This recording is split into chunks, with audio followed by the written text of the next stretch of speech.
சுற்றமனைத்தும் காப்பவனே, செய்தொழிலில் ஏற்றம் தருபவனே, எடுத்த செயலில் வெற்றி கொடு, என் ஆற்றல் பெருகிட அருளை கொடு.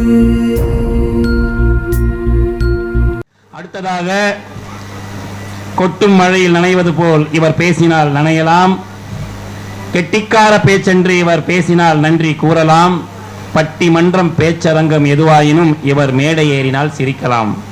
இருட்டின் வெண்ணிலவு, மனதின் கதகதப்பு, நட்பின் பெருவழி, பேச்சாற்றலின் பேரருவி, மனதின் தத்துவத்தை மகத்துவமாய் பயின்றவர், மனதின் தத்துவத்தை மகத்துவமாய் பயின்றவர் சென்னை உயர்நீதிமன்றத்தின் வழக்கறிஞர், சென்னை உயர்நீதிமன்றத்தின் வழக்கறிஞர் என்னுடைய அன்பு சகோதரி டாக்டர் ஜி பத்மபிரியா அவர்களை எம் மாணவர்களுக்கு வாழ்த்துரை வழங்க அன்புடன் அழைக்கிறேன்.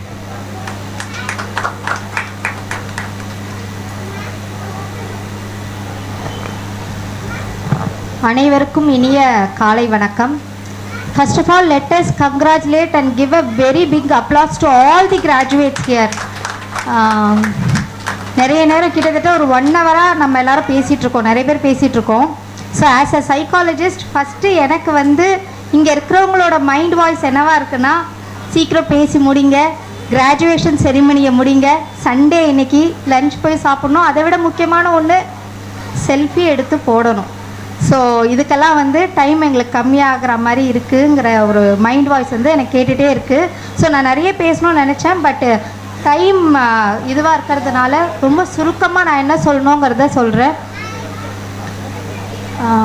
அங்கே கடைசியில் கூட ஒரு 5 minutes தான் ப்ளீஸ். கிராஜுவேட் ஆகிறதுங்கிறது நம்ம சின்ன வயசுலேருந்து அந்த யூகேஜி கிராஜுவேட்னு ஒரு விஷயம் இப்போல்லாம் நடக்குது.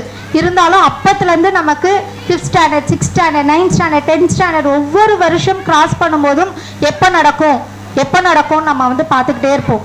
அந்த ட்ரெஸ் போட்டு அந்த பட்டளிப்பு விழா அதை வாங்கும்போது நமக்கு ஏதோ பெரிய சாதனைகளை செஞ்ச ஒரு உணர்வு, நம்மளை அறியாமல் அந்த சந்தோஷம் எனக்கு இன்னும் ஞாபகம் இருக்குது.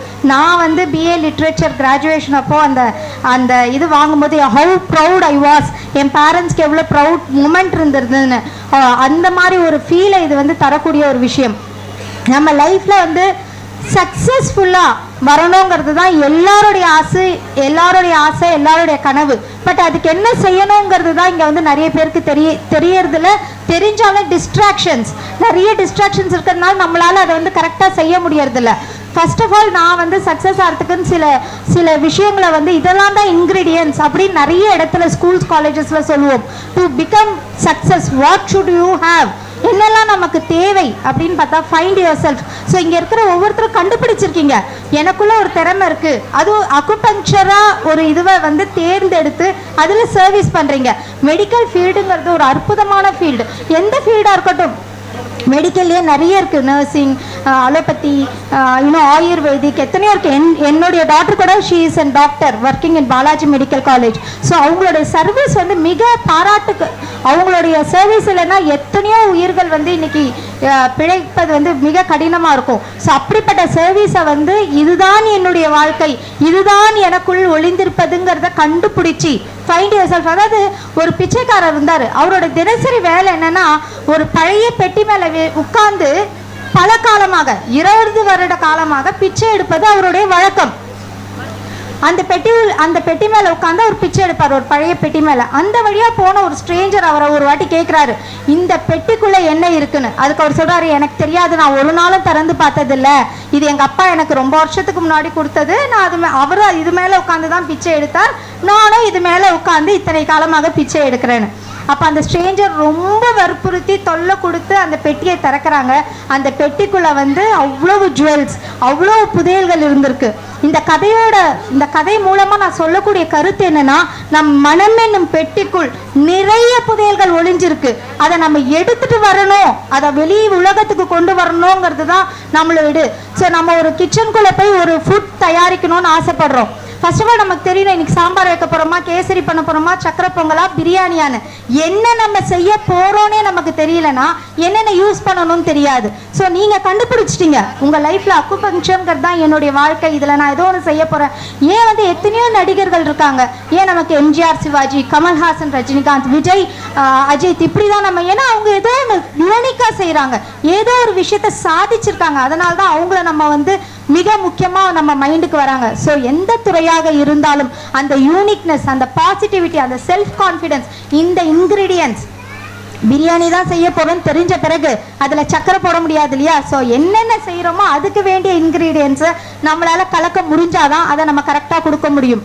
ஏன்னா வந்து கான்ஃபிடன்ஸ்ங்கிறது என்னன்னு நிறைய பேர் நினைக்கிறாங்கன்னா, இங்க இருக்கிறவங்களுக்கு கூட நல்ல டீச்சர்ஸ், நல்ல பேரண்ட்ஸ், நல்ல நம்மளோட உறுப்புகள் நல்லா இருக்கும்போது வருவது கான்ஃபிடன்ஸ் அல்ல.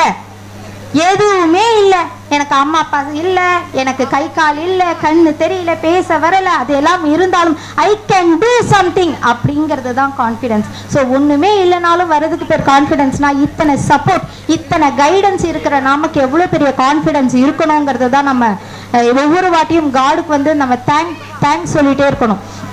அது மட்டும் இல்லாமல் பாசிட்டிவாக இருக்கும்போது பாசிட்டிவிட்டியை பற்றி நினைக்கிறது பெரிய விஷயம் இல்லை. நெகட்டிவ் சிச்சுவேஷன்ஸில் நம்ம மைண்ட் வந்து பாசிட்டிவாக திங்க் பண்ண முடியணும். ஒரு பெரிய ஆத்தர் இருந்தார், அவர் எழுதுறாரு ஒரு லெட்ரு, என்னன்னா கடவுளுக்கு நான் ரொம்ப இந்த வருஷம் தான் என் வாழ்க்கையிலே மிக மோசமான வருடம், ஏனென்றால் அப்படின்னு நம்பர் 1, ஏன்னா நான் வந்து இத்தனை வருஷம் வேலையில இருந்தேன், நான் ரிட்டையர் ஆயிட்டேன். 1. நம்பர் 2, எங்க அப்பா வந்து என்னுடன் இத்தனை வருடங்கள் வந்து என் கூட இருந்தாரு, இந்த வருஷம் என்னை விட்டு போய்விட்டார். 2. நம்பர் 3, நான் என்னுடைய சன் வந்து மெடிக்கல் என்ட்ரன்ஸ் எக்ஸாம்க்கு வந்து ரெடி ஆகி போகும்போது he met with an accident, so he couldn't write the exam. அதனால அந்த விஷயத்தை வந்து அவரால் சக்சஸ்ஃபுல்லா பண்ண முடியல அப்படின்னு எழுதி முடிக்கிறாரு. அவங்க மனைவி வராங்க, அதே லெட்டரை படிச்சுட்டு அவங்க ஒரு பேப்பர் எடுத்து எழுதுறாங்க, கடவுளே இந்த வருடத்துக்கு மிக்க நன்றி, ஏனென்றால் இத்தனை வருட காலம் வேலை செய்த என் கணவர் ஒரு பிளாக் மார்க் இல்லாமல் ரிட்டையர் ஆகிவிட்டார் என்பதற்கு நன்றி. இனிமேல் வந்து அவர் நல்ல எழுதக்கூடியவர், மிகப்பெரிய எழுத்தாளராக அவர் வர வேண்டும் என்று நான் ஆசைப்படுகிறேன் இனி வரும் காலங்கள்லன்னு சொல்லி எழுதுறாங்க. 2வதா எங்கள் கூட இருந்த எங்க மாமனார் வந்து பெருசா பெட்ல படுக்காம எதுவுமே இல்லாம நல்லபடி எங்க கூட இருந்து உங்ககிட்ட நீங்க அழைச்சுக்கிட்டீங்க, அதுக்கு மிக்க நன்றி. 3வதாக என் சன் மெடிக்கல் என்ட்ரன்ஸ் எக்ஸாம் எழுத போகும்போது accident, he met with an accident, but still அவனுக்கு எதுவுமே ஆகல, next year he can write. இதே வேற ஏதாவது ஆயிருந்தா இந்த எக்ஸாமே எழுதி இருக்க முடியாது. ஸோ இப்படிப்பட்ட ஒரு பிளெஸிங்கை எனக்கு கொடுத்ததற்கு நன்றி. ஸோ இவ்வளவுதான், ஒரே விஷயத்த நம்ம எப்படி நினைக்கிறோங்கிறது தான் பாசிட்டிவிட்டி. ஸோ பாசிட்டிவ் சிச்சுவேஷன்ல பாசிட்டிவா இருக்கிறது முக்கியம் இல்லை, நெகட்டிவ் சிச்சுவேஷன்ல நாம எவ்வளவு பாசிட்டிவா இருக்கணுங்கிறது தான் முக்கியம். கடைசியாக நான் முக்கியமா சொல்ல விரும்புறது, எல்லாரும் ஏதோ ஒன்று செய்யறோம் செய்யாது.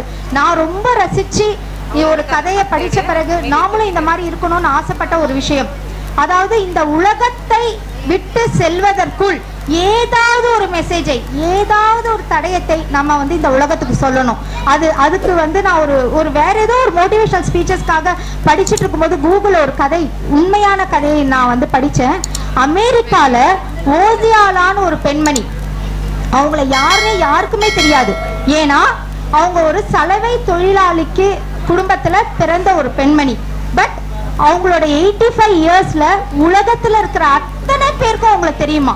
அப்படி என்ன அந்த பெண்மணி செஞ்சாங்க அப்படின்னு பார்த்தா, டெய்லி தினசரி சலவை தொழிலாளி, அவங்களுக்கு அம்மா அப்பா கிடையாது, அவங்க ஆண்டி அங்கிள் தான் வளர்த்துருக்காங்க. அந்த சலவை தொழில் மூலம் வர அந்த தொகையில ஒரு சின்ன தொகையை எவ்ரிடே பேங்க்ல போய் அவங்க போடுவாங்களாம். ஒரு ரூபாவோ 2 ரூபாவோ என்னவோ. ஸோ வாரங்கள் ஆகின, மாதங்கள் ஆகின, பல இயர்ஸ் இதையே செஞ்சுட்டு இருக்கும்போது ஒரு 75 இயர்ஸ்ல அவங்க போகும்போது அந்த பேங்க்ல இருந்த மேனேஜர் கேட்டாராம், ஓசியாலா உன்னுடைய சேமிப்பு தொகை மிக பெரியதாகிவிட்டது, எவ்வளவுன்னு தெரியுமான்னு மிகப்பெரிய தொகையை சொல்லியிருக்கிறாரு. அது எவ்வளோன்னு கூட அவங்களுக்கு தெரியல. அதுக்கப்புறம் அந்த மிகப்பெரிய தொகையை அவங்க எடுத்து அவங்க என்ன பண்ணியிருக்காங்கன்னா, அந்த அமெரிக்கால இருக்கிற ஒரு யூனிவர்சிட்டிக்கு அந்த மிகப்பெரிய தொகையை செக்கா அனுப்பியிருக்காங்க ஃபார் பேக்வர்ட் கிளாஸ் கம்யூனிட்டி பிள்ளைங்களோட எஜுகேஷனுக்காக. இந்த நியூஸ் எல்லா இடத்துலயும் பரவும் போது எல்லாரும் நினைச்சாங்க மிகப்பெரிய செல்வந்தர் யாரோ இதை வந்து செஞ்சிருக்காங்க. அப்புறம் தான் எல்லாருக்கும் தெரிய வந்தது, she is none other than a ஒரு சலவை தொழிலாளி குடும்பத்தை சேர்ந்த ஒரு பெண்மணி. இதை பார்த்துட்டு நிறைய பேர் வந்து நிறைய ஃபண்ட்ஸ் கொடுத்தாங்களா எஜுகேஷன் பர்பஸ்க்காக. ஸோ இவங்களை பார்க்கறதுக்கு பிரைம் மினிஸ்டர் பிரசிடென்ட் கூட லைன்ல நின்றுட்டு இருந்ததா அந்த கதை அந்த ஃபேக்ட்ல வந்து எழுதப்பட்டிருக்கு. ஸோ எங்கேயோ ஒரு உட்கிராமத்துல பிறந்த ஒரு பெண்மணியால எவ்வளவு பெரிய தாக்கத்தை உண்டாக்க முடியுமானால் நம்மெல்லாம் வந்து நிறைய விஷயத்த செய்ய முடியும். So definitely I am really congratulating, and I want you all to leave some legacy behind you before you leave this world. Do not take rest until your signature becomes your autograph. Thank you one and all.